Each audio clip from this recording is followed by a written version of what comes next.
The first time I met Lola was during a night out in university.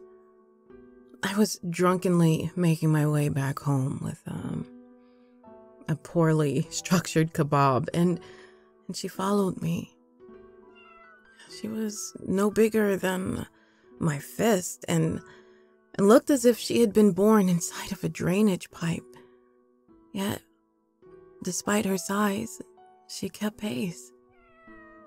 She followed me all the way back to my dorm, eating up the trail of meat and salad that I left in my wake, all while bravely meowing into the night. I never intended to keep her. Being drunk, I could scarcely plan past the next couple of hours. That night, however, I knew that Lola wasn't going to spend the night sleeping on the street. The kitten was more than willing to hide in the pouch of my hoodie to get past the security guard. The hangover in the morning was brutal, but Lola's purring made it bearable. Lola spent the rest of the year being the worst kept secret in my student dorms, and then the next 3 years being the cuddly mascot of the flat I rented with my classmates. I got my degree and qualifications and went on to become an IB certified biology teacher. I'd hop around the international school circuit on 3-year contracts, and even though the culture and the continents changed, Lola remained a steady constant through my life. It didn't matter if it was hot or cold, or if the apartments were clean or covered in geckos. Lola was happy as long as there was someone to scratch her behind the ears. A lot of the spots where I taught provided pretty steep hazard pay, and I found myself in situations which I would rather have avoided, but Lola was the one constant in my years of traveling. She was a little piece of home I got to carry around. And nothing lasts forever, though. After 15 years of keeping me company, much of Lola's body had given out. She was blind in one eye and limp in one paw, and much of her day consisted of snoring on my lap. She would still meow with the same pitch of the kebab-hungry kitten, but, it was clear that Lola's time was running out. What made matters worse was that my 3-year contract was about to run out as well. After 3 years of teaching in the International School of Islamabad, I was set to start a 3-year stint in Prague. The day of flights and layovers would surely kill Lola. I couldn't bear the idea of her having her final moments in the cargo hold of a plane. Just the thought of leaving her behind, however, was just as bad. Lola was old and confused. I hated the idea of her going into the night without my company. Moving across the continent is hectic enough, but as the days counted down to my departure, all I could think about was the question of Lola. I had colleagues who offered to adopt her, and it was still possible to buy her a ticket, but each day I put off that decision. I lost sleep worrying over what would happen to my cat. I guess she felt it somehow. 3 days before my flight, after a night of complications, Lola eased my burden. She died. She died, and I held her paw, and I felt that last thud of life leave her. At the vet's office, they offered to dispose of her body, but I declined.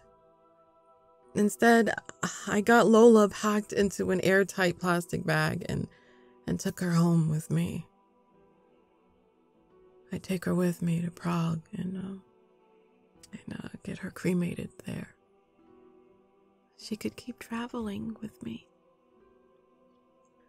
Turns out, however, that most conventional airlines aren't okay with transporting last-minute dead animals. My final 2 days in Islamabad were spent on the phone with every single airline that connect back to Prague. I repeated the story of her death over and over and over again until it had completely lost all meaning. No dice. No airline would transport her. It started to seem like I would have to leave my Lola behind in shrink wrap. But then, on the 25th page of Google, I found a company that was willing to transport Lola. They had no customer service number, nor could I find any mention of them on the internet besides their website, but their fact was clear. Question: can I transport dead animals on Morana Air flights? Answer: yes. An option to purchase a pet ticket popped up. I didn't have much of a choice. Even though the cat was dead, she still had to be transported inside of an animal container. When I dropped off Lola at the cargo depot, the airport guard seemed really uncomfortable. But aside from that, everything else went smoothly. I took my flight to London a few hours later and was in Prague by sunrise the next day. I took a couple of calls, but eventually I found a pet cremation place that spoke English and understood my situation. Lola was due to arrive the following afternoon, and the cremation place wasn't far from the airport. It started to feel like everything had been figured out. The problems didn't start until I picked Lola up from the airport. The smell was the first thing I noticed. Even from the hallway, I could smell the undeniable stench of rot. It didn't even occur to me that the smell could be tied to Lola's body. It wasn't until I got to the pickup point that I realized something was terribly wrong. The airport worker was young and uncomfortable. First thing she said when she saw me was, "We tried giving her a bath, but it didn't help." The words scarcely connected to my brain before the carrier box was brought out. 2 eyes stared at me from inside of the box, but I scarcely recognized them. The dark green plastic packaging Lola was wrapped in lay shredded in the corner of the cage. The cat I was looking at looked like a carbon copy of Lola, but I didn't recognize it. The eyes were different. I stood there in absolute shock, staring at the living cat in the box. I knew I had to say something to the attendant, but no words came to me. I remained awestruck by the sight inside the box until the cat broke me out of the spell.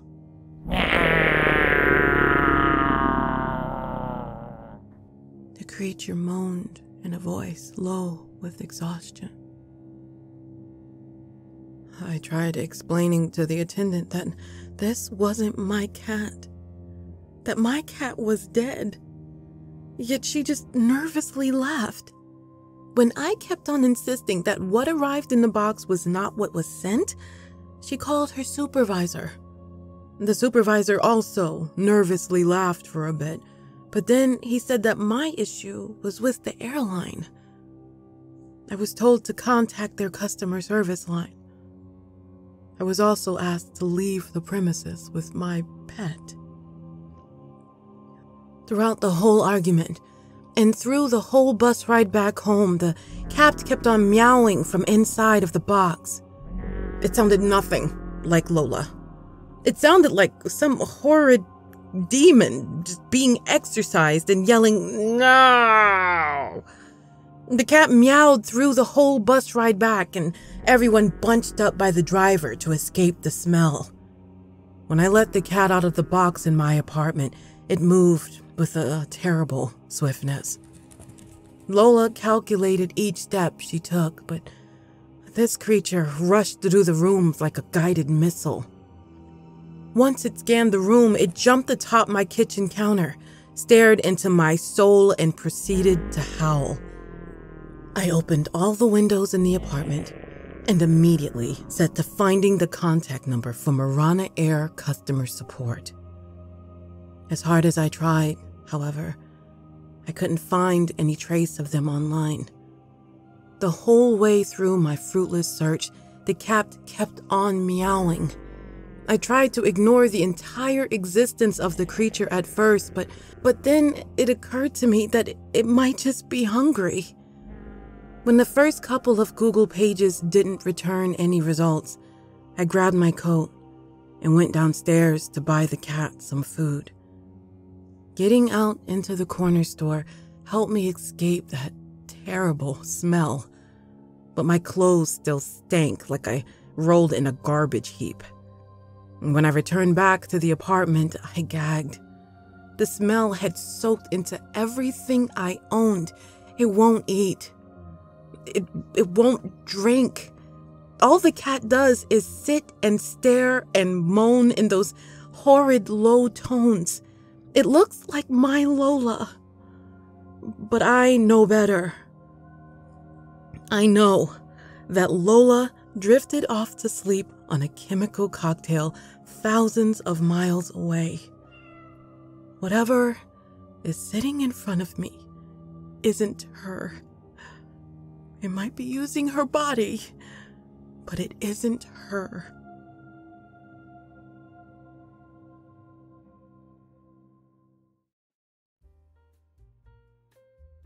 And thus concludes the first episode of the Morana Air series. As mentioned at the start of the video, if you don't feel like waiting a full week before the next installment, drop on by my Patreon at patreon.com/MikeJLanger. All 8 episodes of the Morana Air series are available there, along with a re-recording of the Neon Man trilogy, a bushel of unreleased Lovecraft narrations, and a bunch of other stuff. Big old thanks to Dodge the Grey for dropping by the channel again. If you're not familiar, Dodge was on the channel a couple months back reading Professor Egghead's Perfect Phone Call. Dodge also has a channel of her own, so be sure to pop by and say hi. Links in the description, as per usual. That's it from me. Hope everyone has the spookiest of holiday seasons. See you next week.